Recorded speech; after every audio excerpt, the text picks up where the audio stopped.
Months later came sentencing day. In a quiet Cleveland courtroom, Dr. Elizabeth Money, the medical examiner, took the stand. Her voice was steady but heavy. Quotes, "This is one of the most heartbreaking cases I have ever seen." Unfortunately, this is one of the most tragic and unfortunate cases I've had in my career thus far. So today I speak on behalf of her and her findings with the course of my examination. We received Jalen at the medical examiner's office from the scene of her residence, at which time she was clothed in non-soiled clothing, indicating her body had likely been dressed prior to first responders' arrival, as I had mentioned before. So at autopsy, I examined the body of a very emaciated female toddler. At this point, she weighed 13 pounds. Upon review of medical records, this indicated approximately a 7-pound weight loss since her previous doctor's visit less than 2 months prior to that. The eyes were sunken, and she had temporal wasting in her face. In addition to that, the skin showed markedly decreased turgor, meaning when I pinch the skin, it remains in that tented position, indicating severe dehydration. In addition, there was abundant fecal material present, caked on the fingers, the fingernails, the hands, the feet, as well as the soles of the feet. The same material was found on her lips, which were very dry and flaking, as well as in her oral cavity, caked to her teeth. When it was Crystal's turn to speak, she did so through an interpreter. Then came the judge's response, firm, unwavering, unforgettable. But to the families and officers in the room, her words felt hollow. Okay, good morning. We're here today on the state of Ohio versus Crystal Candelario. That's you, Ms. Candelario. This is case number 23-682-241.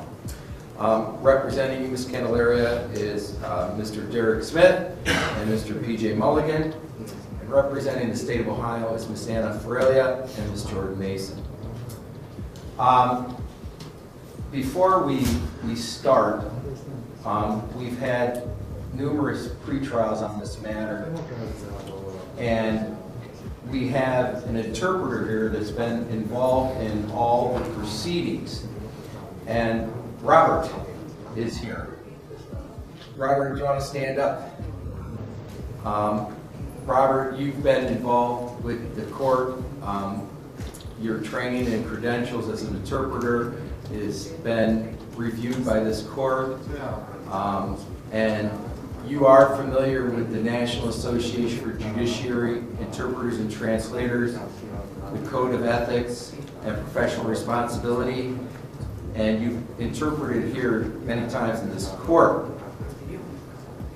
Robert, I want you understand that you are to be a neutral party who is here to facilitate communication, and that you should not offer advice or interject your opinion into these proceedings. Do you understand? Yes, Your Honor. All right. So with that, is there any objection to Robert being the interpreter for this hearing? Not on behalf of the state, Your Honor. No, Your Honor. All right. So Robert, you want to raise your right hand? You do solemnly swear that you will interpret accurately, completely, and impartially, using the best skill and judgment in accordance with the standards prescribed by law, and follow the official guidelines established by this court for legal interpreting or translating, and discharge all of the solemn duties and obligations of legal interpretation and translations as you shall answer unto God. Please say, I do. I do. Thank you, Robert. All right. All right. So we're here today for sentencing hearing. Ms. Candelario, on February the 22nd, you pled guilty to count 1, which is titled aggravated murder, an unclassified felony, which is potential sentence of life with parole eligibility after 20 years, life with parole eligibility after 25 years, life with parole eligibility after 30 years, or life without parole. You also pled guilty to count 5, endangering children, which is a felony of the second degree, which is punishable by 2 to 8 years and/or a $15,000 fine. And there's also the Reagan-Tokes advisements I advised you of, which is whatever sentence this court imposes on count 5 must be served 50% of that number. So we went through that at the plea, so you understand that. At that time of the plea, we requested a pre-sentence investigation report. We received a report from Michael Rahm, R-A-H-M, on February the 28th. I shared it with both the state and the defense. Ms. Ferrelia, Mr. Smith, have you had a chance to review this report? I have, Your Honor. Yes, we have, Your Honor. Any additions or corrections to this report by either party? No, Your Honor. No, Your Honor. I also have received sentencing memorandums and mitigation reports from the defense by Mr. Smith and Mr. Milligan, and I also received a state sentencing memorandum by Ms. Fred. With that being said, is there any additions or corrections that this court needs to review? With regards to the briefs, no, Your The Honor. briefs, yes. No, Your Honor. Ms. Candelario, are you ready to proceed to sentencing? Yes, Your Honor. That being said, this is the procedure we're going to follow. I'm going to turn to the state first. Ms. Ferrelia, you'll put on your sentencing hearing and allow you to present evidence and victim impact statements. And then when I hear from the state and all the state's representatives, I'll turn to the defense. I'll hear from you, Mr. Smith, and anyone who wishes to speak on behalf of Ms. Candelario. And then I'll hear from you, Ms. Candelario, and then I'll impose my sentence, okay? That's how we're going to operate. So with that being said... Candelario's attorney, Derek Smith, said no one was trying to justify her actions. However, Candelario was struggling emotionally and felt overwhelmed as a single mother of 2 children. Ms. Farley, are you ready to proceed? I am, Your Honor. Thank you. Good morning, Your Honor. We're here on a very tragic case. The state of Ohio has prepared a PowerPoint presentation because the state wants you, when you impose your sentence, that you look at Crystal Candelario's actions. And anybody that knows me or has been in this courthouse would know that I talk about actions in all my cases, because as adults, we are responsible for our actions and there are consequences to our actions. So let us begin on this fateful day that Jaylene Candelario lost her life. If in fact we would have gone to trial, the evidence was going to show that Crystal Candelario left the state of Ohio on 6/4/2023. She leaves because there is a receipt that's found in her car that she is in Taylor, Michigan.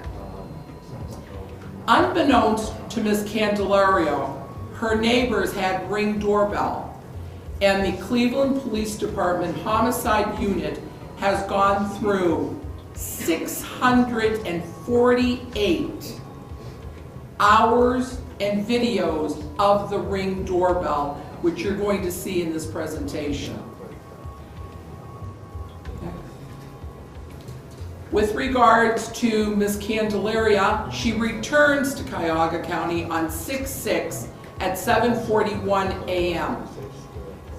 So at this particular point, we have reason to believe that this child was left alone for 2 days now, and she returns on 6/6/2023.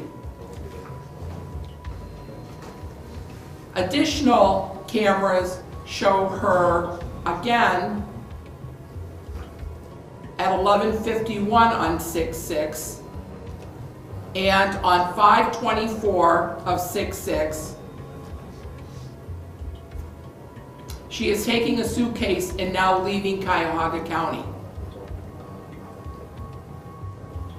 We have a map and a flock camera which shows her on, I believe it's Lafayette and Charter, northbound, at 6/6 at 20.05, which is 8:05 p.m., and that's a flock camera.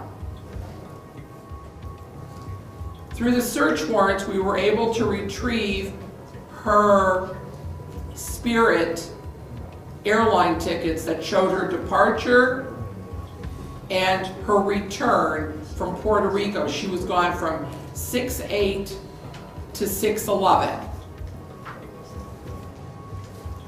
And it's interesting, Your Honor, because in the defense memorandum, it says that her abrupt stopping of medications played a significant role in her ability to function as a parent and make sound decisions. So when we look at, these are items from her phone, her actions indicate to us that she is in Puerto Rico having a good time with friends, and that there is not a care in the world about the 16-month-old that was left alone in the pack and play. These pictures show somebody who is showing some discretion and judgment because she's having a good time. Meanwhile, this child is in a pack and play. She returns to Detroit, and while she is in Puerto Rico, the detectives were able to locate on the Ring doorbell that on 6/9/2023 at around 1:04 a.m. in the morning that you hear this child crying. She had mental health crisis in early 2023 and was prescribed antidepressants, but then stopped taking them without reducing the dosage, which can cause serious side effects, according to testimony. She was not in a state of mind, Smith told the court. Through an interpreter, Candelario said, "I am not trying to justify what I did, but no one knows how much I suffered." Crystal Candelario was sentenced to life in prison without the possibility of parole. She was a mother. She got a title that means something in this world. Animals take care of their infants.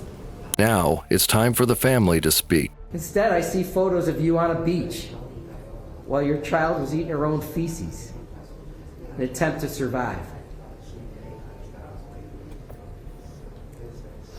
Photos mean something. And I'm well aware of mental health, but didn't look like you were too concerned about your child. The only difference will be that prison will at least feed you and give you liquids that you denied. Perhaps this is the time for parents to realize that dangers to children sometimes lurk in their own homes. Jalen's story is a warning that lack of proper care can happen even behind closed doors.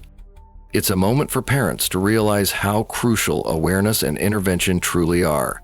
If you suspect a child is in danger, reach out immediately to the Child Help Hotline, available anytime in multiple languages.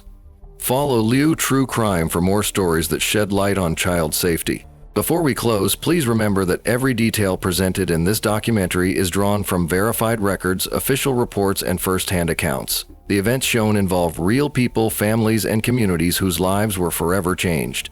We present this story with care and respect, not to sensationalize tragedy or assign blame, but to encourage reflection, understanding, and empathy for those affected.